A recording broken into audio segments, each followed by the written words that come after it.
आपकी एक सब्सक्रिप्शन हमें बेहतरीन वीडियोस बनाने का हौसला देती है। चैनल को सब्सक्राइब करें और बेल आइकन भी साथ दबा दें।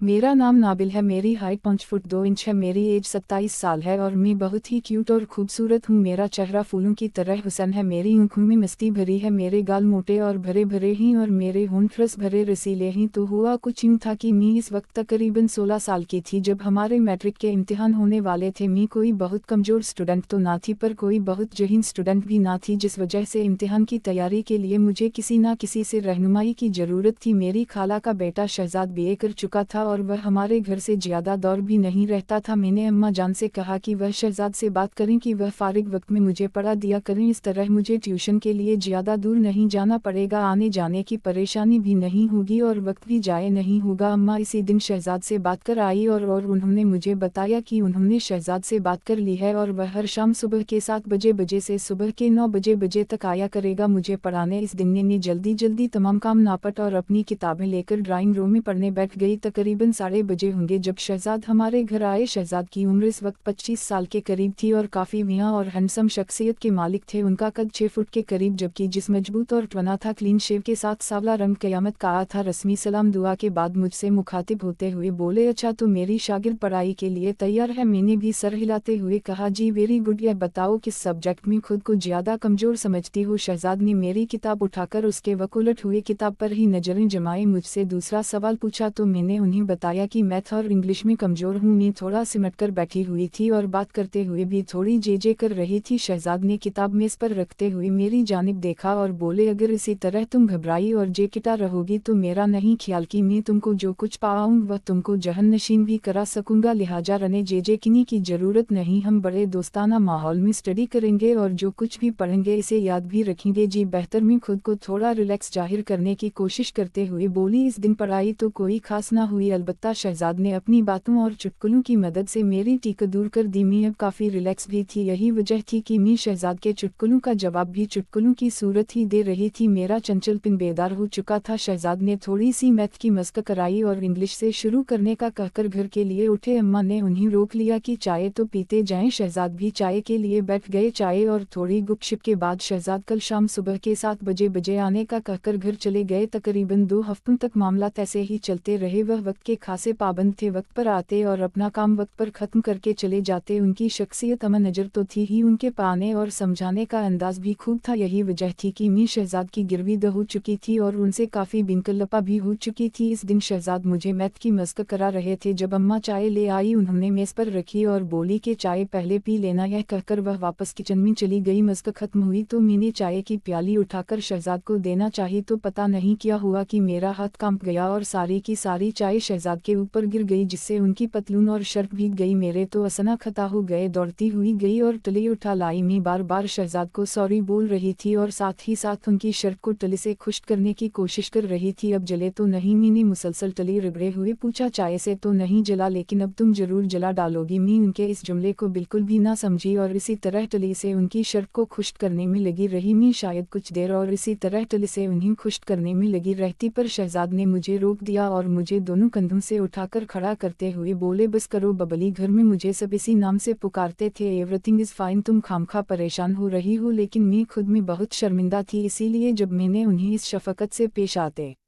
देखा तो मेरी आंखों से आंसू निकल आए। उन्होंने जब मुझे में रोते देखा तो अपनी बाहों में भरते हुए मुझे सीने से लगा लिया और माथे पर बोसा देते हुए बोला, अरे पगली रोती क्यों हो? तुमने जानबूझकर चाय थोड़ी गिराई है, यह तो आड़स आती ऐसे हुआ। उनके धार से बंधने पर मुझे हौसला हुआ और मैंने आंसूते हुए कहा, जानती हूँ कि हादसा हुआ है, लेकिन आड़सटा भी तो किसी न किसी गलती का ही नतीजा होते हैं और इस हादसे की गलती की मैं ही जिम्मेदार हूँ। शहजाद भी शायद माहौल को खुशगवार बनाना चाहते थे, इसलिए बोला, बबली मैं तुम्हें इजाज़त देता हूँ कि तुम ऐसे आड़सटा रोज किया करो। वह हंस रहे थे और उनकी यह मानवी हंसी मेरी समझ से बाहर थी। मैं भी उन्हें हंसते देखकर मुस्कुरा दी। शहजाद ने कहा कि लो वापस वहीं से शुरू करते हैं जहाँ पर हादसा हुआ था। यह कहते हुए उन्होंने मुझे अपनी बाहों के घेरे से आज़ाद कर दिया। मैंने वापस अपनी कुर्सी पर बैठकर किताब खोलना चाहा तो शहजाद ने कहा, आज का काम खत्म कल देखेंगे, मैं चलता हूँ क्योंकि इस हालत में मैं तुम्हें कुछ नहीं पढ़ा पाऊंगा। शहजाद अपनी किस हालत के बारे में कह रहे थे मुझे कुछ पता ना चला। मैं तो इस दिन जब मैं बेड पर थी तो यह वाकया बार बार मेरे दिमाग में घूम रहा था और यह सब इस वक्त तो मेरे लिए बेमानी थे, लेकिन अब उन वक़्त को सोचना अच्छा लग रहा था और मुझे पता ही ना चला कि कब नींद ने आ लिया और मैं नींद की गहरी वादी में गुट खाने लगी। इस रात मैंने बारहा ख्वाब में शहजाद को देखा। कभी हम किसी नदी के किनारे बैठे बातें कर रहे होते, कभी किसी पार्क के कोने में किसी बेंच पर बैठे कुछ राज और नियाज की बातें कर रहे होते, कभी पहाड़ों जंगलों और सहरावत, कभी ठाठ मारते समंदर की लहरों से खेल रहे होते। गरज इस रात मैंने और शहजाद ने मिलकर दुनिया जहान की सैर की। मैं इस दिन बहुत गहरी नींद सोई। सुबह उठी तो मेरे ख्वाब का हर मंजर मेरे जहन में नक्श था। मैं बिस्तर से उठना ही नहीं चाह रही थी, मैं इन ख्वाबों की दुनिया से निकलना ही नहीं चाह रही थी। मुझे इल्म नहीं कि ऐसा क्यों था, पर जो भी था बहुत पूरा था। दूसरी शाम जब शहजाद हमारे घर पहुंचे तो मैं इसी वक्त नहाकर निकली थी। मेरे बाल गीले थे और उनसे अभी तक पानी टपक रहा। शहजाद की बार बार उल्टी हुई नज़र को मैं बखूबी नोटिस कर सकती थी। मैं तो शहजाद को काबू में बसा चुकी थी, लेकिन यह लगता था कि शहजाद के मन में भी कोई बात चल रही है। दौरान सड़ी मुझे आज मेरे दिल में अजीब अजीब ख्यालात आ रहे थे। मैं नहीं जानती थी कि प्यार किया है, लेकिन इतना जरूर था कि शहजाद के कायलटा मुझे मदहोश कर रहे थे। जिंदगी में मुझे ऐसी फीलिंग पहले कभी नहीं हुई थी। यूं ही जब शहजाद मुझे मैथ के एक सवाल की मशक करा रहे थे तो मैं उनके साथ बहुत करीब हो गई थी। मैंने ऐसा कोई इरादत ना नहीं किया था, बल्कि ऐसा होना इत्तेफाक ना था। आखिर सुबह के 9 बजे और शहजाद घर जाने के लिए उठे तो मैं भी किताबें समेट कर उठी तो उन्होंने करीब से गुजरते हुए बड़ी आहिस्ते से कहा, बबली तुम आज बहुत खूबसूरत लग रही थी। मैंने चौंक कर उनकी तरफ देखा तो इस दौरान वह मुझसे दूर हट चुके थे। उनके अल्फाज सारी रात मेरे कानों में बजते रहे। शायद कावटिना के मतलब सच कहा जाता है कि वह बहुत खुद पसंद होती हैं, इसीलिए उनकी तारीफ की जाए तो फूले नहीं समाती। अगले दिन भी शहजाद वक्त पर ही आ गए। अभी हमने स्टडी स्टूडी की थी कि बिजली चली गई। मैं उठी कि मोमबत्ती जलाकर ले आओ तो शहजाद ने मेरा हाथ पकड़ लिया और बोले, हमने कौन सा मोतियों से माला रौ का नहीं है, ऐसे ही बैठ के बातें करते हैं, थोड़ी ही देर में बिजली तो आ ही जाएगी। तो मैं भी उधर ही बैठ गई और हम इधर उधर की बातें करने लगे। शहजाद ने मेरा हाथ ऐसे ही पकड़े रखा था, लेकिन मुझे अजीब लग रहा था। अगरचे शहजाद की मोहब्बत मुझ पर हावी हो चुकी थी और उनकी परअसर शख्सियत ने मुझ पर जादू सा कर दिया था, लेकिन मैं पाइट वक्कोल में इस वक्त चूंकि अंधेरा था और हम एक दूसरे के काओं के तासुवटा नहीं देख पा रहे थे। हकीकत कहूँ तो मुझे उनके हाथ अपने हाथ पर बहुत मजा दे रहा था, लेकिन कोई अंदरूनी खौफ था जो रोक रहा था। लेकिन अगर शहजाद की जगह कोई भी और होता तो मैं यकीन से कह सकती हूँ कि मैं इसका मुंह नोच लेती, लेकिन शहजाद के लिए तो मैं पहले से ही सब कुछ हारी हुई थी। लेकिन फिर भी मैं यह सब कुछ नहीं चाह रही थी। जो हो रहा था मुझे अजीब लगने लगा था, इसीलिए मैंने शहजाद के हाथ को छोड़ा और टॉयलेट जाने के बहाने वहां से उठ गई। लेकिन मैं जैसे ही उठकर कदम बढ़ाने वाली थी, पता नहीं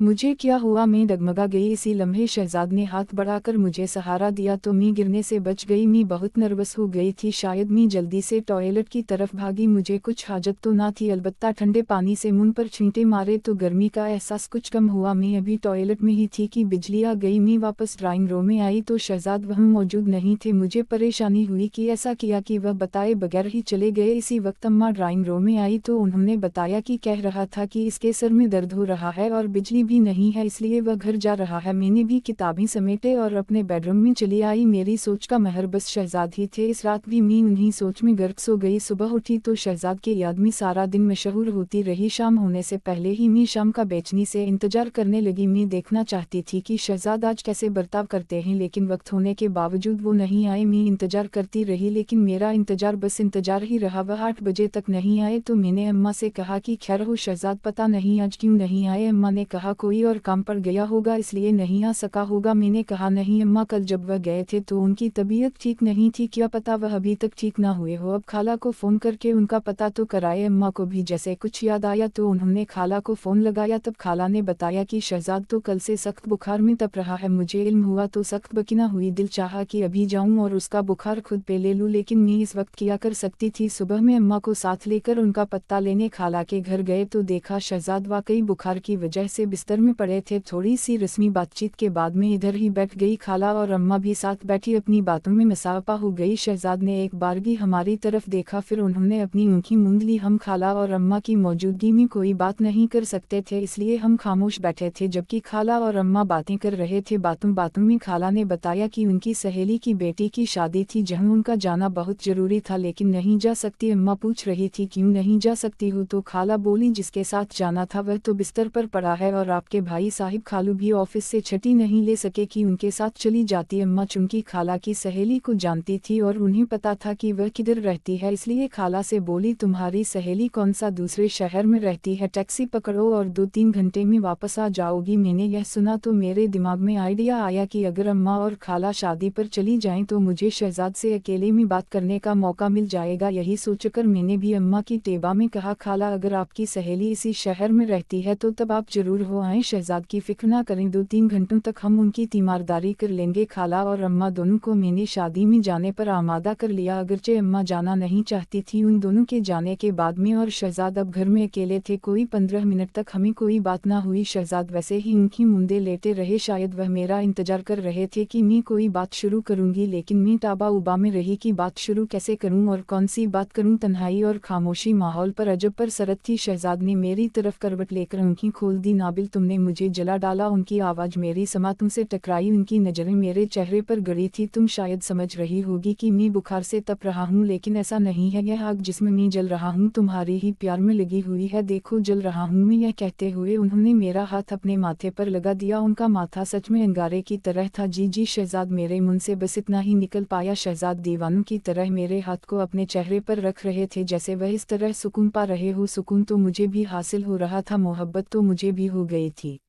जुद वो नहीं आए, मैं इंतजार करती रही, लेकिन मेरा इंतजार बस इंतजार ही रहा। वह 8 बजे तक नहीं आए तो मैंने अम्मा से कहा कि खैर हो शहजाद, पता नहीं आज क्यों नहीं आए। अम्मा ने कहा कोई और काम पड़ गया होगा इसलिए नहीं आ सका होगा। मैंने कहा नहीं अम्मा, कल जब वह गए थे तो उनकी तबीयत ठीक नहीं थी, क्या पता वह अभी तक ठीक ना हुए हो। अब खाला को फ़ोन करके उनका पता तो कराए। अम्मा को भी जैसे कुछ याद आया तो उन्होंने खाला को फ़ोन लगाया। तब खाला ने बताया कि शहजाद तो कल से सख्त बुखार में तप रहा है। मुझे इल्म हुआ तो सख्त बकिना हुई, दिल चाहा कि अभी जाऊं और उसका बुखार खुद पे ले लूं, लेकिन मैं इस वक्त क्या कर सकती थी। सुबह में अम्मा को साथ लेकर उनका पत्ता लेने खाला के घर गए तो देखा शहजाद वाकई बुखार की वजह से बिस्तर में पड़े थे। थोड़ी सी रस्मी बातचीत के बाद में इधर ही बैठ गई। खाला और अम्मा भी साथ बैठी अपनी बातों में मसाफा हो गई। शहजाद ने एक बारगी हमारी तरफ देखा, फिर उन्होंने अपनी आंखें मूंद ली। हम खाला और अम्मा की मौजूदगी में कोई बात नहीं कर सकते थे, इसलिए हम खामोश बैठे थे जबकि खाला और अम्मा बातें कर रहे थे। बातों बातों में खाला ने बताया कि उनकी सहेली की बेटी की शादी थी जहां उनका जाना बहुत जरूरी था, लेकिन नहीं जा सकती। अम्मा पूछ रही थी क्यों नहीं जा सकती हो, तो खाला बोली जिसके साथ जाना था वह तो बिस्तर पर पड़ा है और आपके भाई साहिब खालू भी ऑफिस से छुट्टी नहीं ले सके कि उनके साथ चली जाती। अम्मा चुनकी खाला की सहेली को जानती थी और उन्हें पता था कि वह किधर रहती है, इसलिए खाला से बोली तुम्हारी सहेली कौन सा दूसरे शहर में रहती है, टैक्सी पकड़ो और 2-3 घंटे में वापस आ जाओगी। मैंने यह सुना तो मेरे दिमाग में आइडिया आया कि अगर अम्मा और खाला शादी पर चली जाएं तो मुझे शहजाद से अकेले में बात करने का मौका मिल जाएगा। यही सोचकर मैंने भी अम्मा की टेबा में कहा, खाला अगर आपकी सहेली इसी शहर में रहती है तो तब आप जरूर हो आएं, शहजाद की फिक्र ना करें, 2-3 घंटों तक हम उनकी तीमारदारी कर लेंगे। खाला और अम्मा दोनों को मैंने शादी में जाने पर आमादा कर लिया। अगरचे अम्मा जाना नहीं चाहती थी, उन दोनों के जाने के बाद में और शहजाद अब घर में अकेले थे। कोई 15 मिनट तक हमें कोई बात ना हुई। शहजाद वैसे ही उनकी मुंदे लेटे रहे, शायद वह मेरा इंतजार कर रहे थे कि मैं कोई बात शुरू करूंगी, लेकिन मैं ताबा उबा में रही कि बात शुरू कैसे करूं और कौन सी बात करूं। तन्हाई और खामोशी माहौल पर अजब पर सरत थी। शहजाद ने मेरी तरफ करवट लेकर आंखें खोल दी। नाबिल तुमने मुझे जला डाला। उनकी आवाज़ मेरी समातों से टकराई, उनकी नज़रें मेरे चेहरे पर गड़ी थी। तुम शायद समझ रही होगी कि मैं बुखार से तप रहा हूँ, लेकिन ऐसा नहीं है, यह आग जिसमें मैं जल रहा हूँ तुम्हारी ही प्यार में लगी हुई है, देखो जल रहा हूँ मैं। यह कहते हुए उन्होंने मेरा हाथ अपने माथे पर लगा दिया। उनका माथा सच में अंगारे की तरह था। जी जी शहजाद, मेरे मुंह से बस इतना ही निकल पाया। शहजाद दीवानों की तरह मेरे हाथ को अपने चेहरे पर रख रहे थे, जैसे वह इस तरह सुकून पा रहे हो। सुकून तो मुझे भी हासिल हो रहा था, मोहब्बत तो मुझे भी हो गई थी।